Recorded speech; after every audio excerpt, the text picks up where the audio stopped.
Hello and welcome to NewsClick. I'm Paranjoy Guha Thakurta. The question, why is journalist Barkha Dutt hassled, harried and harassed? Why is she upset? It's not trolls on the social media. Why does she believe that powerful people, influential people, important people connected to the government, the ruling establishment, are not only trying to invade her privacy, but prevent her from working?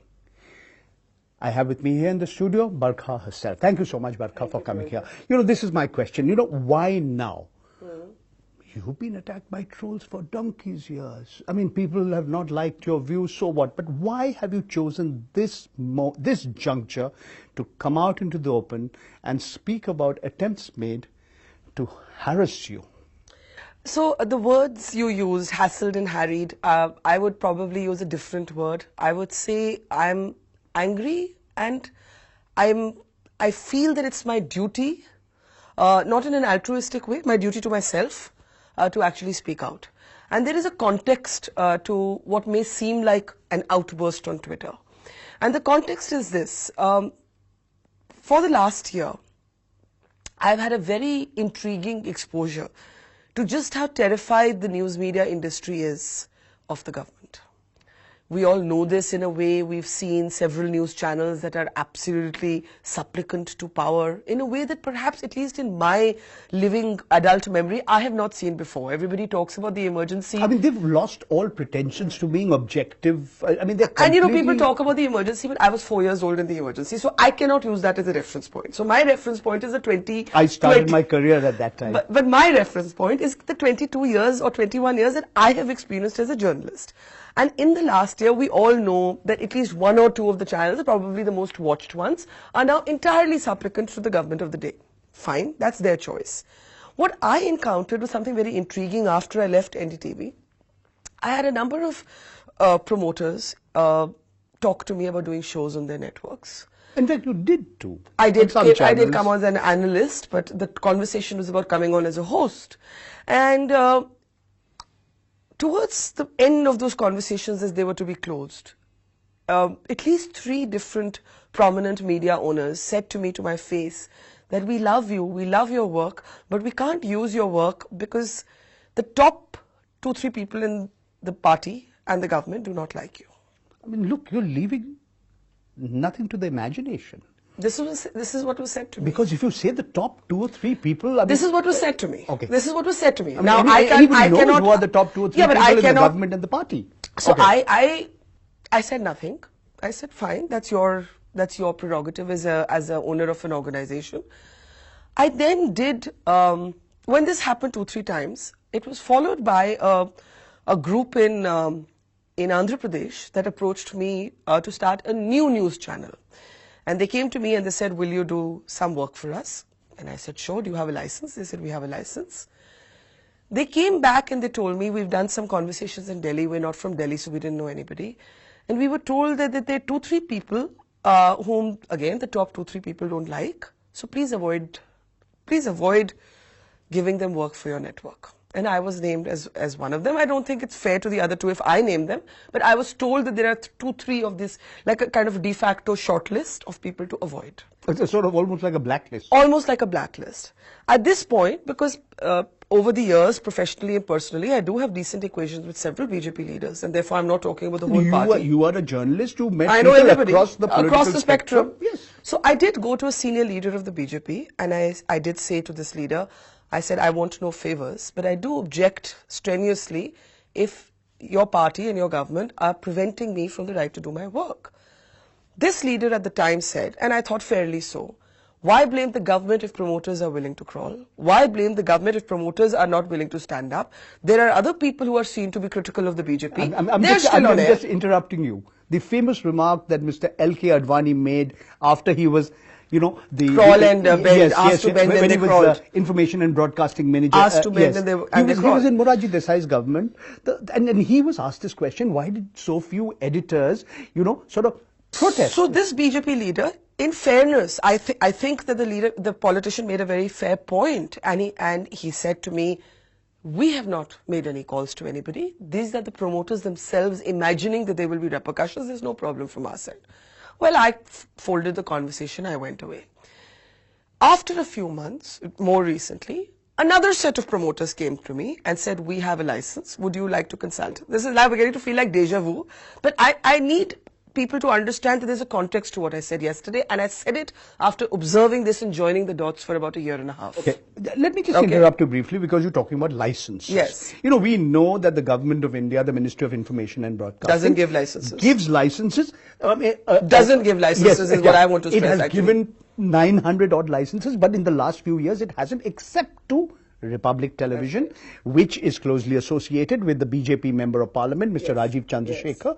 And we already have one of India's biggest media barons, Mr. Subhash Chandra, who's the head of the Zee network. So I will come to that point later, but it's important that you bring it up because one of the things I want to say about intimidation is that there are two kinds of intimidation. There is the obvious kind of intimidation where somebody threatens you, where somebody abuses you, where somebody makes a physical threat. But there is another kind of more insidious intimidation.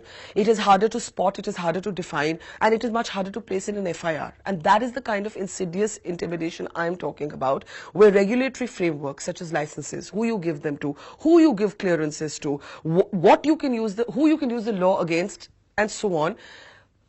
An environment of fear you can create where promoters, I'm not defending the promoters, but the promoters believe that there's a consequence for them in some way if they hire some people, right?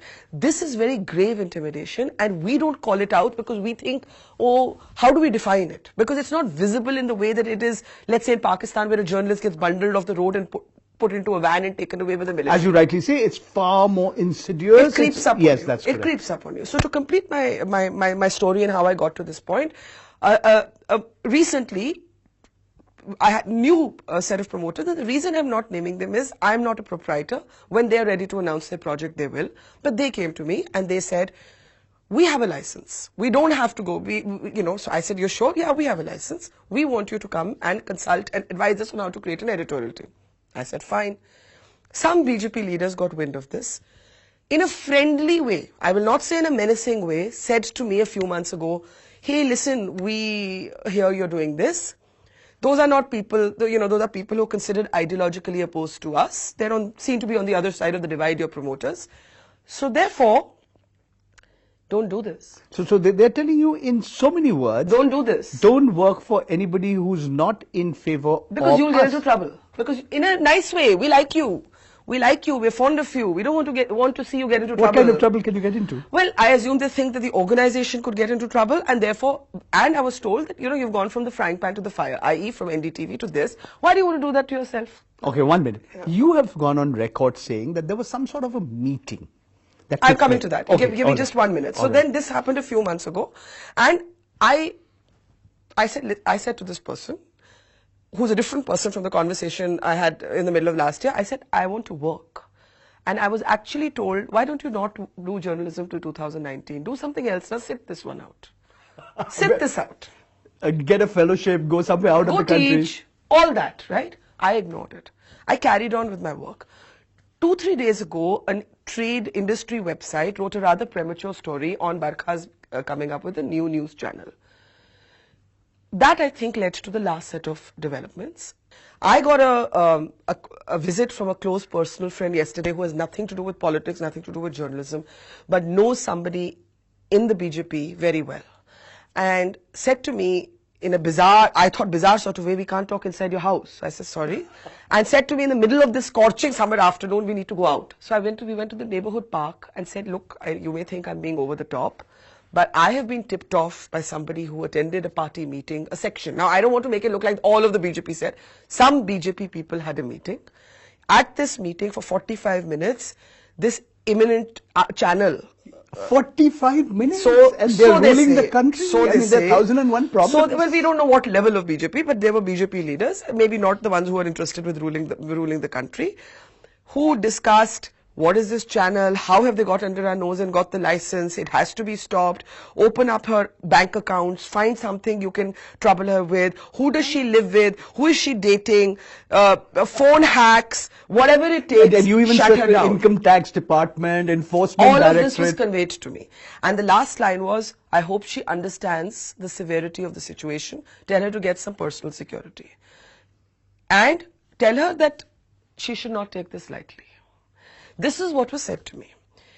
In that moment, I joined the dots with the BJP leader who had told me to sit out till 2019, said the government will not let the channel start. I thought of a Raghav Behel, whose license has been waiting for 1.5 years. Bloomberg. While Republic got it in 3 months. I thought of all the promoters who had said to me, we'd love to keep you, but we've been told there'll be consequences for us if we do. I'm not saying this is the entire party. There are BJP people who have given me interviews in the last few months for my digital platform. They have met me in a professional way. They have met me in a civil way. So I don't want to make So you're merely saying this could be a section of the BJP. A section of the government.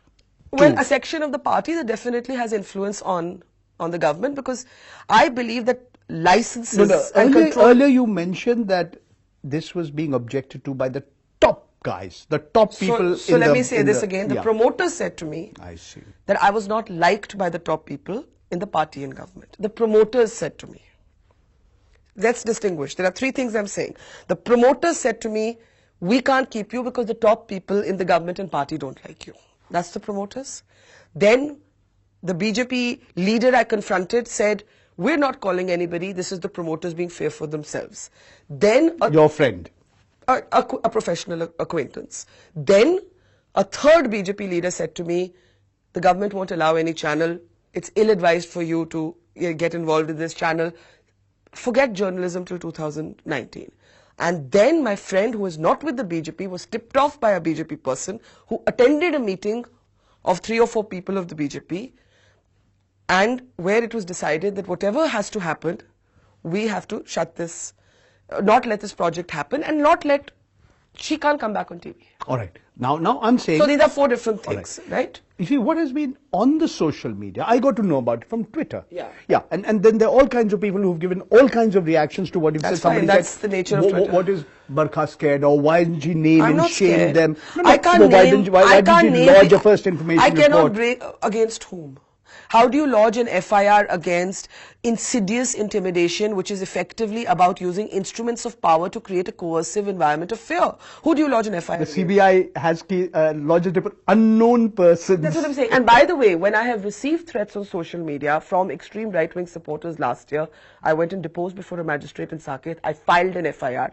3 days ago, the police informed me that they could not find the people who had been issuing me threats of death and rape, right? But so it's not that when there has been somebody to act against, I have not taken the legal route. But I'm not talking about an FIR-able complaint. I'm talking about something much more insidious. And you're saying this is going beyond the social media. You know what happened to Rana Ayub. They morphed her picture, put it in pornographic videos. But that's happened to me. Okay, pornographic videos not happened to me, but I have been, my images have been photoshopped a zillion times. I have been placed on, there's a Kashmiri man, one of my Kashmir reports has been picked up, where I've had to take a lift with a bearded young man who I don't even know his name. And on a motorcycle. And Postcard News said she's going with this terrorist to the border to plant a bomb. Or to collaborate, and they said this is that Hizbul Mujahideen Zakir Musa. Now you tell me, when I recount it to people laugh because it sounds so surreal. There's a photoshopped image of me sitting with Arvind Kejriwal where I'm holding a phone in my hand. That image was morphed to make it look like a stack of cash. And in the WhatsApp circuit, it came back to me. But what I'm talking about right now is none of it. It's going beyond all this fake news. I'm not talking about fake news. I'm not talking about physical threats. I would file an FIR if there was fake news or a physical threat. I am talking about sections of the BJP and the government controlling the airwaves in a way that is discriminatory, creating an environment of fear in a way that media promoters will decide that the only people they should give shows to are people whom the government approves of. I am talking about at least 3 to 4 different BJP politicians having told me in an almost friendly, avuncular way, find something else to do for a while. You've said, how do you file an FIR on these last set of things? I got you. So, I don't want you to go over all that you've already said. Let's look at the big picture. Yes.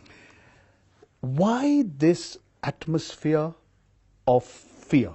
Why is it that those who want to promote television channels, those who are a part of the media, that you are, people like you and me are, you've been around for more than 2 decades, I've been around for for about 4 decades, but the thing, is it that this atmosphere of not just intolerance, but fear is gripped a large section of our fraternity, journalists like you and me, to the point where we've got scared? And you have spoken out, many others have preferred to, yes, get that fellowship, become teachers. What is the way forward? What are you planning to do? And what is the message that you want to send out to all those who are watching you and listening to you at this point of time? So I think it's no good for Indians to go and watch a movie called The Post and say, oh wow, and then come back and do exactly the opposite of it in their newsrooms. I blame the government half and I blame the industry the other half. If I were to apportion blame, but this is not about apportioning blame, but if I were to analyze the problem, I would say that if the media wanted to stand up to power, and it could be the BJP today, the Congress tomorrow, it can. I think... So one second, let's get back to L.K. Advani. Yeah. Well, L.K. Advani said that, people, the editors, when they were asked to bend, they crawled. I think that is what has happened. Now you're saying they're crawling without even being asked to bend because they're scared? So I don't know, I can't prove. Promoters have told me in some cases that they have got calls. In other cases, promoters have gone and asked for permission. And I have said to them, really, you went to ask the government who you can keep and who you can't? If you give them that space, of course they'll say, yeah, we don't like so-and-so, we like so-and-so. Like if somebody came to me and said, should I keep Paranjoy or should I keep Ornab? I'll have an opinion, right? So, I mean, in a similar way, if you go and say, do you like Barkha? Do you like Karan Thapar? Do you like Rajdeep Sardesai? The BJP leader is likely to say, no, we don't like these 3 people. They covered the 2002 riots. Because where does this all go back to? It goes back to the first communal riot which was broadcast live, where you, Rajdeep and a whole lot of other people were involved. And I believe that we have neither been forgiven nor forgotten for that. And I think since then we have been shunned. But not in a way that... So I don't want to make this about the BJP because I didn't experience this in the Vajpayee government.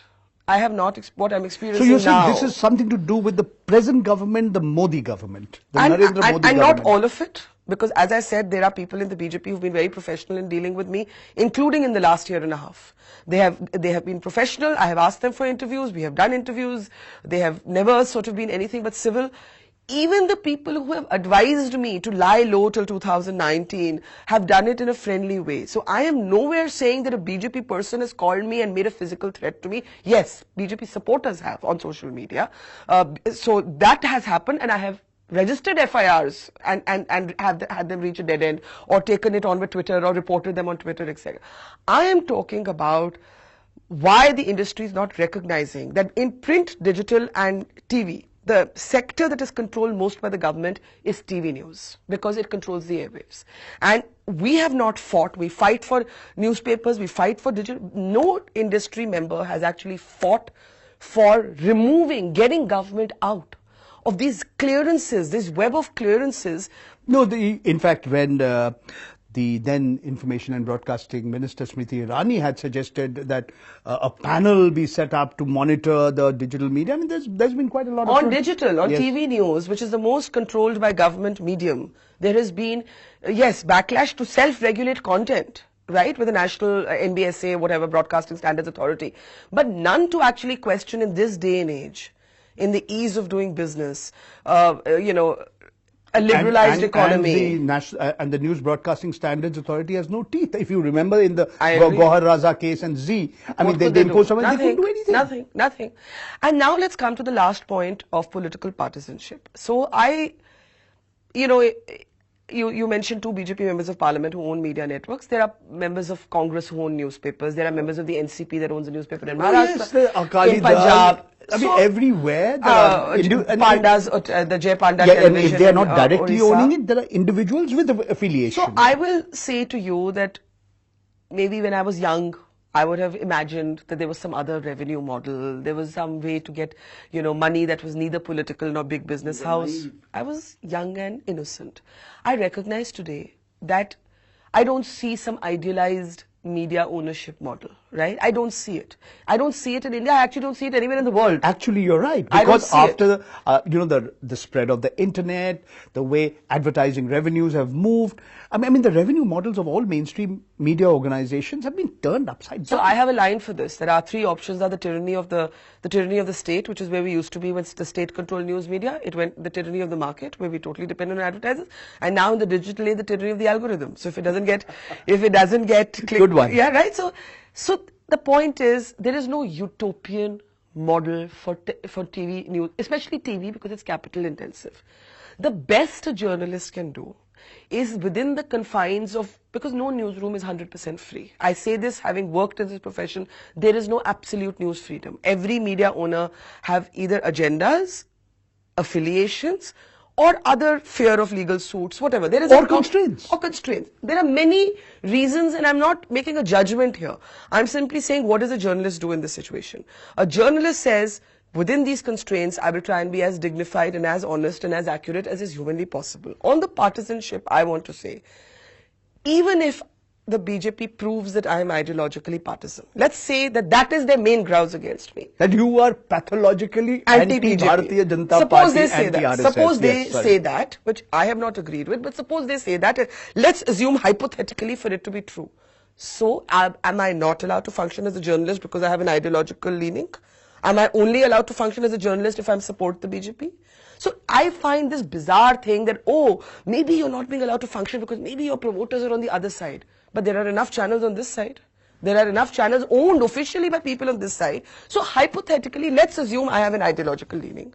That cannot become a basis to not allow a person to, to work. And I think what's been good for me is I can write. Nobody can stop me. I write for the Washington Post. They can't. You write for the Week. I write for the Hindustan Times. I'm starting my own digital venture. It's television that's the problem because it's a severely controlled by government sector. All right. So Barkha, thank you very much for talking to me. I promised you, we are only going to talk about what's happened to you in the recent past. Only because I don't want the focus to go away from this. Sure. Anything else you want to ask me, we'll do a AMA, ask me anything, no holds barred in the future. I've lived up to my promises. You live up to your promise. You. I'm going to, next time I meet, I'm going to ask you about Kargil, Neera Radia. Anything you want. NDTV, Shekhar Gupta and everything. All of it. Nothing is a logo, but at this moment, I want the focus to be on this issue. Thank you very much, Barkha, for being with us. Thank you. You've just heard and watched Barkha Dutt telling you